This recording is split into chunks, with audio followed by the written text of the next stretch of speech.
Martin, limit.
nom du Père et du Fils et du Saint-Esprit. Amen.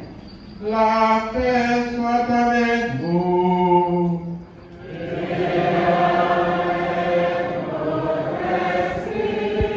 Monseigneur Raphaël Balagui-Lavogui, évêque du diocèse de Zéro-Corée.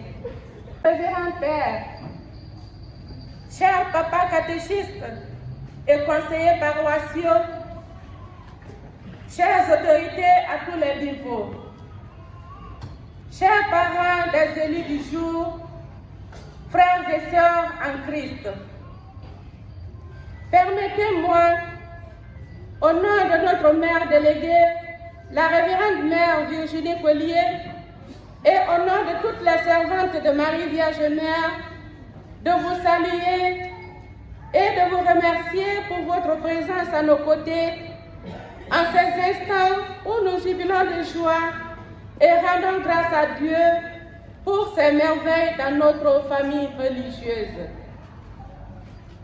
Mais avant tout, frères et sœurs, en mémoire de tous les agents pastoraux du diocèse de Zéro-Corée disparus en cette année 2025, particulièrement pour le père Gabriel Désiré Haba et la sœur Rose-Madeleine Lamont, je vous invite à vous tenir debout et à observer 1 minute de silence.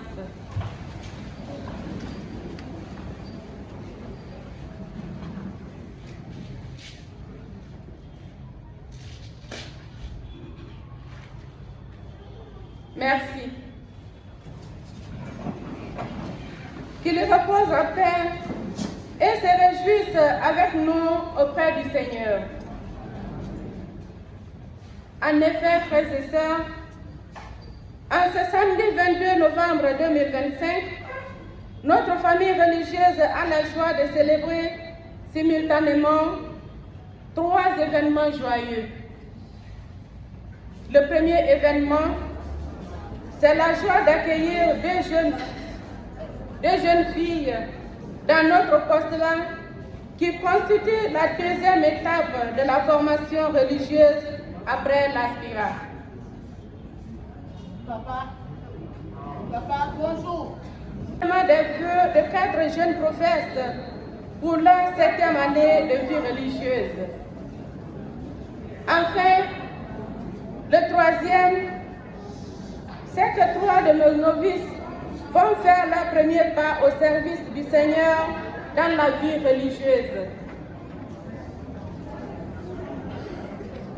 À cette heureuse occasion, les textes liturgiques proposés à notre méditation de ce soir nous stimulent et nous éclairent davantage sur la vie consacrée. Ainsi, la première lecture tirée du livre de Sophonie nous invite et nous montre quelle doit être l'attitude de celle sur qui le choix de Dieu est porté. Elle doit pousser des cris de joie, éclater en ovation, se réjouir et bondir de joie. Et à Saint Paul de nous dire dans la 2e lecture que celui ou celle qui adhère au plan de Dieu n'est plus étranger ni quelqu'un de passage, mais il est membre de la famille de Dieu. Enfin, dans l'Évangile, Saint Matthieu nous présente la récompense promise à ceux qui acceptent ce choix de Dieu sur eux et qui préfèrent le Christ à tout, la vie éternelle.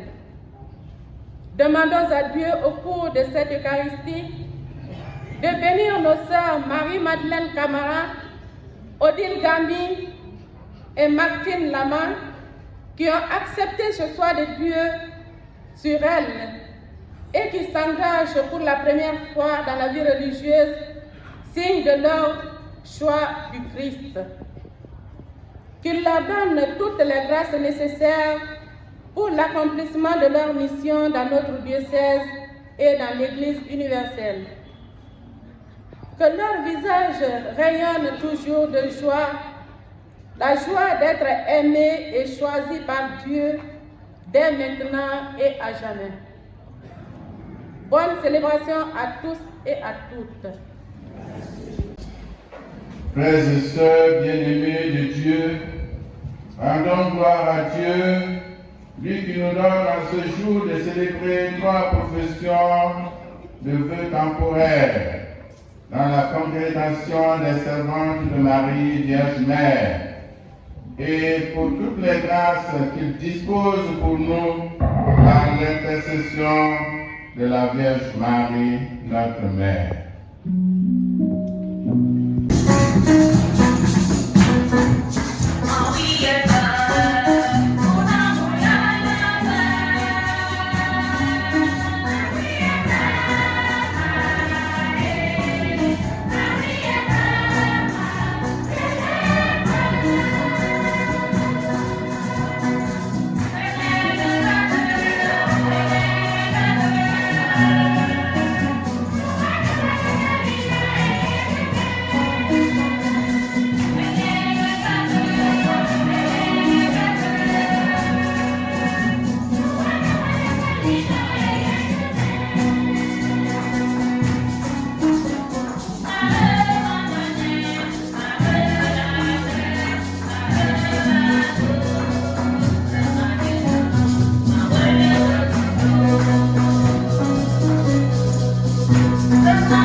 nous te rendions grâce pour ton amour et ta fidélité à l'égard de notre Église diocésaine qui célèbre l'entrée au postulat de Catherine Poromou et Béatrice Salomé Loua, mais aussi le renouvellement des vœux des sœurs Blandine Traoré, Véronique Abba, Marie-Thérèse Doré et Marie-Cécile Guilavogui, ainsi que les vœux temporaires des sœurs Marie-Madeleine Camara, Odile Gami et Martine Lama. Faites que la grâce de leur baptême, fortifiée par les liens nouveaux de la profession, s'épanouisse dans toute sa plénitude. Ainsi leur vie pourra te rendre gloire et leur charité au service des hommes fera grandir le règne de ton Fils. Par Jésus-Christ, ton Fils, notre Seigneur, qui vit et règne avec toi dans l'unité du Saint-Esprit, Dieu pour les siècles des siècles.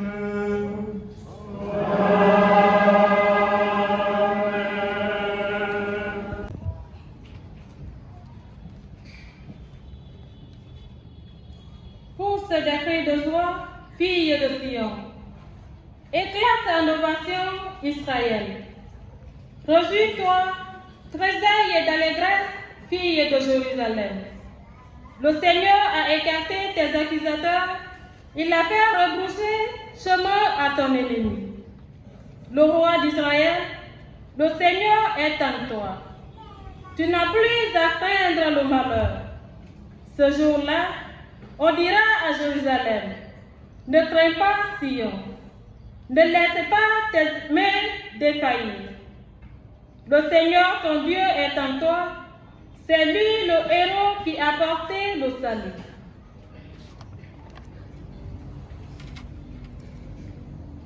Il aura en toi sa joie et son allégresse. Il te renouvellera pour son amour. Il dansera pour toi avec des cris de joie, comme au jour de fête.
Vous êtes citoyens du peuple saint, membres de la famille de Dieu, car vous avez été intégrés dans la construction qui a pour fondation les apôtres et les prophètes.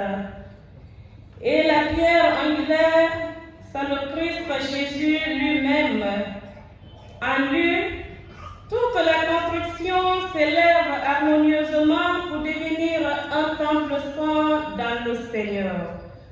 En lui, vous êtes vous aussi des éléments de la construction pour devenir par l'Esprit Saint la demeure de Dieu.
Jésus-Christ a l'évangile, Matthieu, Maël et Benzuo Taka.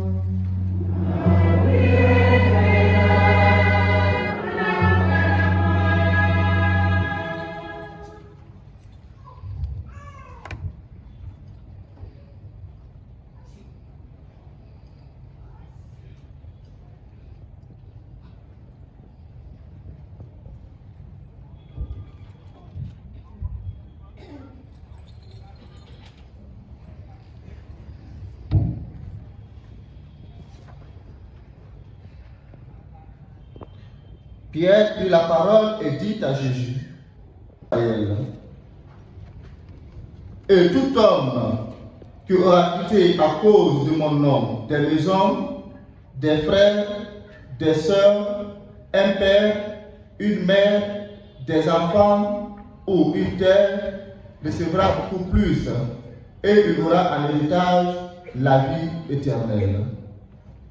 Pierre et Jésus bas.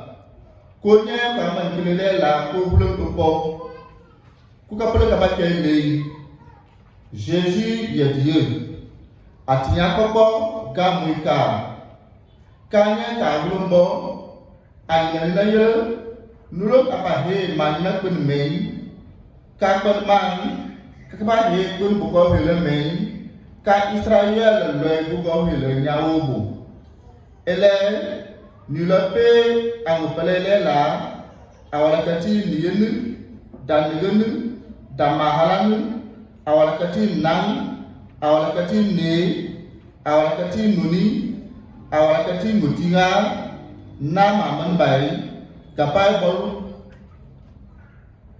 gapai bohoroboi angulono ele nyine yikpe humai yema horobu Ngogo yalembo yali.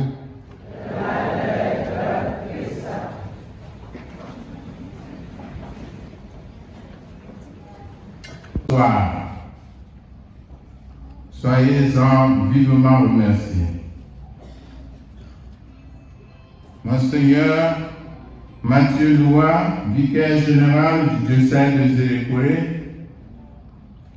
révérende mère Marie-Virginie Collier, Mesdames et Messieurs les autorités politiques, administratives, militaires et paramilitaires, autorités religieuses et coutumières, distingués sages, révérend Père, révérend frère, révérende sœur, toute congrégation confondue, papa et maman catéchistes, chers fidèles, peuple saint de Dieu, frères et sœurs bien-aimés de Dieu, nous voici rassemblés pour rendre grâce à Dieu et nous réjouir en Église, car le Seigneur ne cesse de faire pour nous des merveilles. Il choisit presque chaque année des jeunes gens et des jeunes filles de notre diocèse pour en faire ses serviteurs et ses servantes. Que son saint nom soit béni. L'invitation du prophète Sophonie n'est pas adressée seulement aux élus du jour, ni à une seule personne. La fille de Sion est appelée à se réjouir. Et cette fille de Sion est fondamentalement l'Église, elle qui est mère et maîtresse. Elle est la fille de Sion. C'est le peuple de Dieu que nous constituons. Le Seigneur, ton Dieu, est en toi. Église de Dieu qui est en Zérécorée. Et il aura en toi sa joie et son allégresse. Il te renouvellera par son amour. Oui, frères et sœurs, le Seigneur ne cesse de renouveler son Église par son amour en choisissant ses filles que voici pour son service. Et le prophète va jusqu'à dire que le Seigneur dansera pour nous et avec nous, avec des cris de joie. Voyez comment le Seigneur est merveilleux. Il danse même avec nous. Et maintenant, chers sœurs, élus du jour, c'est à vous précisément que la parole de Dieu s'adresse à travers ce que nous dit Saint Paul dans la deuxième lecture que nous avons écoutée tout à l'heure. Par le baptême, nous sommes déjà tous citoyens du peuple de Dieu et nous ne pouvons plus nous considérer comme des étrangers ou encore comme des gens de passage. Mais par rapport à votre famille religieuse à laquelle vous adhérez désormais, la famille des servantes de Marie Vierge Mère, vous ne pouvez plus vous considérer comme des gens de passage. Vous êtes désormais intégrés dans la construction de cette famille religieuse et elle est comme une maison dont la fondation se trouve être les apôtres, les prophètes, mais aussi les saints et vos prédécesseurs. Si vous ne voulez pas être considérés comme des gens de passage, vous savez ce qu'il faut faire. Considérez donc cette famille religieuse des servants de Marie Vierge Mère comme votre propre famille, comme votre foyer où vous allez passer désormais le reste de votre vie dans la joie et les épreuves de la vie, mais aussi dans la fraternité et la solidarité avec vos consoeurs. C'est vrai que même les foyers de nos jours ne sont pas épargnés de l'instabilité et de la fragilité. Les foyers d'aujourd'hui sont chancelants et fragiles et même souvent éphémères, hélas. Mais en général, on ne fonde pas un foyer pour qu'il soit éphémère. On veut qu'il soit solide et prospère. Alors, mes sœurs,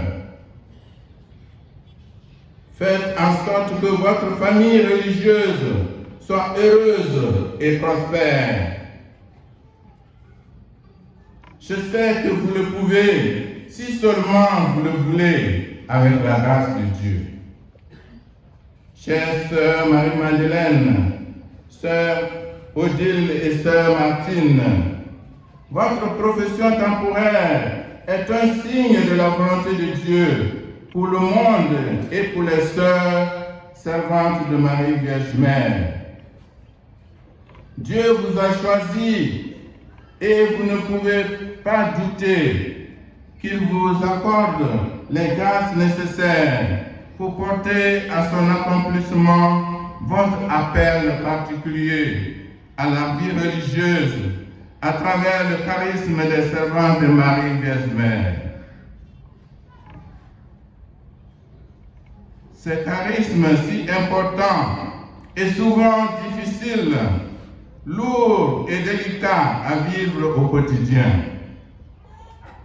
Mais en ce jour, Dieu a besoin de votre fiat voluntas tua, que ta volonté soit faite. Oui, Dieu a besoin de votre oui, de cet acte d'humble et totale obéissance. Il a besoin de votre acte de don, de tout votre être, et la confiance qui vous inspire. Ce oui que vous allez prononcer tout à l'heure dans la profession religieuse. Souvenez-vous que votre présence est une présence précieuse et sacrée pour le monde entier, surtout pour l'Église. Et surtout dans ce contexte de plus en plus matérialiste, sécularisé et éloigné de Dieu. Ce contexte qui ne comprend pas toujours pleinement les exigences et la beauté de la vie consacrée en la considérant trop souvent comme inutile. Alors que la présence de religieux et religieuses est un témoignage éminent que seul l'amour de Dieu révélé en Jésus-Christ notre Seigneur peut combler le cœur de l'homme. Oui, seul l'amour de Dieu peut combler le cœur de l'homme. Vous êtes témoin de cette réalité. Votre présence est très précieuse car elle est le signe de la présence de Dieu au milieu de son peuple qui se trouve dans les milieux socio-professionnels, afin qu'à travers votre mission, vous réussissiez à être un rappel à vivre le rapport avec le Seigneur et à cultiver un dialogue d'amour avec lui. Vous, les religieux et les religieuses, ne l'oubliez pas. Vous êtes ceux et celles qui nous rappellent constamment que nous sommes tous sur le chemin de la sainteté et que la sainteté est encore possible dans notre monde d'aujourd'hui. Sachez que c'est cela votre rôle, les religieux, les religieuses. Peut-être pas tout à fait la même chose que les prêtres, parce que les prêtres, eux, sont chargés de sanctifier le peuple de Dieu à travers les sacrements. Mais vous êtes chargés de nous rappeler que nous devons marcher vers la sainteté. La dimension de la prière assidue que l'on doit voir comme un regard silencieux, contemplatif, amoureux, tourné vers Dieu est importante dans la vie d'une personne et d'autant plus dans celle d'une consacrée. La prière, c'est regarder Dieu et se laisser regarder par Dieu. C'est ce que disait le saint curé d'Ars. Je le regarde et il me regarde. Et maintenant, je voudrais vous inviter, chers sœurs élus du jour, à méditer un tant soit peu sur le fait de tout quitter pour suivre le Christ. Saint Pierre dit à Jésus, « Voilà que nous avons tout quitté pour te suivre. Quelle sera notre part ?» Comme disent les Ivoiriens, c'est comme si Saint Paul disait, « Quel est notre mangement? On gagne quoi? Hein? On a tout laissé pour te suivre, mais on gagnera quoi? » Je voudrais vous demander, entre nous, qu'est-ce que vous mettez dans le tout que vous quittez? Le tout là, c'est quoi? Est-ce que c'est vraiment le tout ou bien c'est un peu seulement?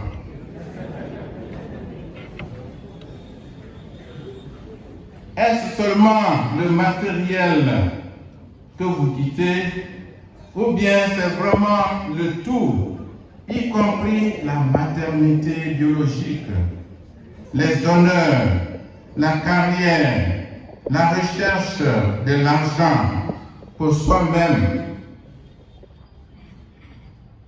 et non pas pour sa famille religieuse, peut-être pour sa famille biologique, pour les habillements à la mode. Là, on n'en parle pas parce que vous êtes désormais en robe, vous ne pouvez pas porter des modes. Mais attention, parce qu'il y en a qui aiment bien les wax hollandais. Ah oui, il faut se distinguer. Eh bien, c'est tout ça qu'il faut quitter. C'est tout ça qu'il faut quitter.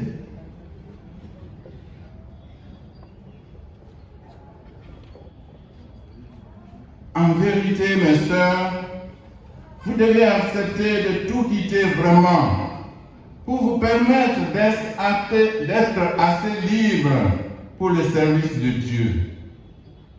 Celui qui met la main à la charrue et regarde en arrière n'est pas digne du royaume de Dieu.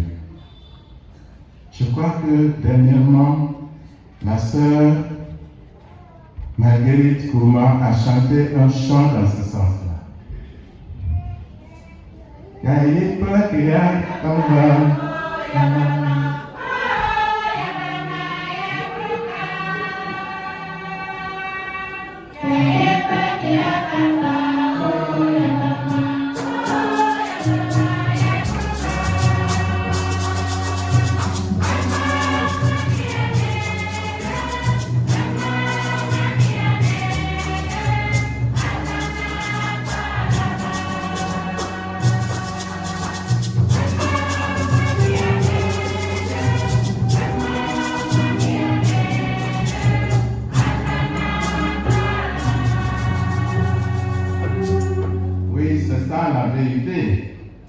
C'est ça que le Christ vous demande. Et à nous tous d'ailleurs, tous les chrétiens, mais en particulier ceux et celles qu'il a choisis. En effet, selon la logique de l'Évangile, plus vous serez capable de renoncer, plus vous serez à même de recevoir du Seigneur le centuple. Mais si vous renoncez seulement un peu, il va donner aussi un peu seulement. Hein? Ça ne sera pas le centuple. Que le Seigneur vous donne donc la grâce de pouvoir accepter de renoncer. Alors, chers sœurs, acceptez de renoncer à tout, ou plutôt de tout quitter pour que le Seigneur vous le rende au centuple. La crise la plus grave aujourd'hui, disait le cardinal Sarah à des religieuses, c'est celle de la vie consacrée et du sacerdoce. Et il poursuit en disant, la vie consacrée et le sacerdoce, c'est de demeurer face à la présence de Dieu pour accomplir le service sacerdotal. C'est cela notre rôle. En effet, le Seigneur ne nous a pas appelés pour résoudre tous les problèmes sociaux, mais bien pour demeurer face à la présence de Dieu dans une vie de prière intense, de contemplation et d'adoration, à genoux face au Saint-Sacrement. En d'autres termes, c'est dans la prière et dans l'Eucharistie que nous pouvons puiser la force et l'énergie nécessaires pour affronter ensemble, en communauté,